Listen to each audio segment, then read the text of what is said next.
Hello, it's Douglas Long and Sunny Navaratnam again on our video blog on leadership. Following on from a previous conversation, we want to discuss an aspect that seems to be brought up by people. A vision and a dream. What's the difference? A few years ago, I was up in the Blue Mountains. I had some friends out here from America. And those of you who don't know, the Blue Mountains is a magnificent mountain range off to the west of Sydney. And it's a very popular place to go and a very scenic place to go. And I had taken my American visitors up there, and we were out at Echo Point, which is a spot where you sit and you look over the glorious Australian bush. And it was one of those days where, although it was sunny, we could see the black clouds rolling in. And silhouetted against these clouds was one of the most brilliant rainbows that I've ever seen. And we're all oohing and ahhing at this rainbow. And there must have been, 40 or 50 people around about there, of which, I say, we were 3. And then suddenly, down from around in the crowd, there was this little boy's voice saying, "Daddy, Daddy, take me to the rainbow." And I thought, now that's not a bad metaphor for what happens in organisations.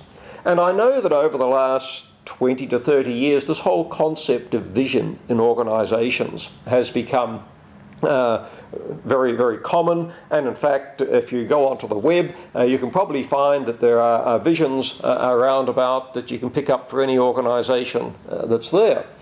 And a few years ago, I was working with one of the major religious organisations in Australia, a very well-known Protestant church, and the leadership team decided that they wanted to come up with a vision. And so they worked very hard, and they came up with the vision. And afterwards, the leader of the group said to me, "What do you think about this?" And I said, "Well, it's fine, except if you change 1 or 2 words, it could equally be the vision of a very well-known illegal organisation of which there is much myth and suspicion around about." He wasn't impressed, but it was true. And you see, that's one of the problems that we've got with visions very often, is they're so generic that you can take 1 or 2 words and change them and they'll suit anything. Now, I think we need to have a vision. We need to have this rainbow, if you like. But if we go back to the little boy, if his father was going to take him to the rainbow, then his father needs to take a compass bearing on where that rainbow actually is and where the end is, and get a fixed bearing on that, because when he starts walking towards it and he starts going down into the bush and he gets covered by the trees and the rain starts and it's all miserable and wet, it's very, very easy to forget where the rainbow was. But if you've got a very clear compass bearing, then you can keep on going and working through.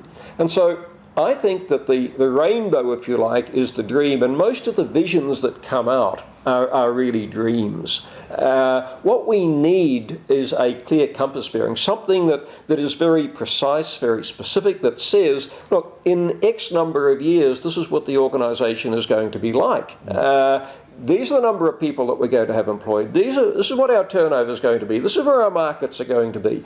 Picking up some very specific things and then backtracking from there to say, well, okay, if that's where we're going to be in X years' time, where do we have to come in now? And in order to do that, you've really got to start to grapple with ambiguity. You've got to grapple with complexity. And you've got to start thinking outside the box. You've got to start thinking in new ways, because the one thing we know is that whatever we're doing today, we are doing in the most up-to-date, obsolete way possible.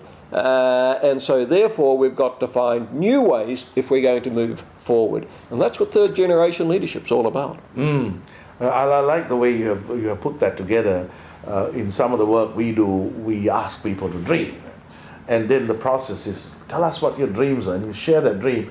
And then, of course, you descend that dream down into a vision that's pragmatic, that's real, that looks like what it is that it's got to be. Yep. It's very specific and lets people see the image of what they want to create, Yep.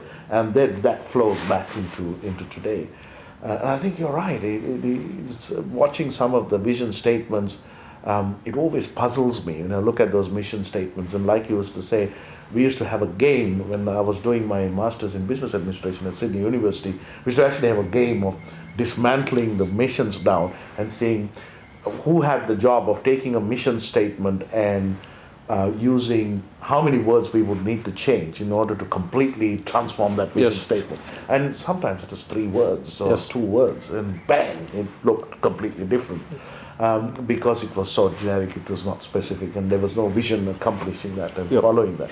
So the person writes the statement, and then someone else reads it out or memorizes it and misses a couple of words, and bang, the whole direction gets changed. I totally get you. Visionary leadership is extremely important. Without a vision, without someone viewing the possibility for the future, the organization is like it's like driftwood in the stream of life or business or the economy. They just drift whichever way everything goes. It's the organization that says, look, I have a vision that sits on a boat with the oars and says, I'm going to decide which direction I go, not the currents. And that's kind of something that's really important. A Yep. vision allows that organization to chart its course rather Yep. than be the subject of everything that goes on. Yep. Yes. So what are your thoughts? Have you got ideas about visionary, have you met visionary leaders? What have they done? Have you got any experiences you'd like to share? Is there some points that you want us to talk about in the future? We'd love to hear from you. Thank you for listening.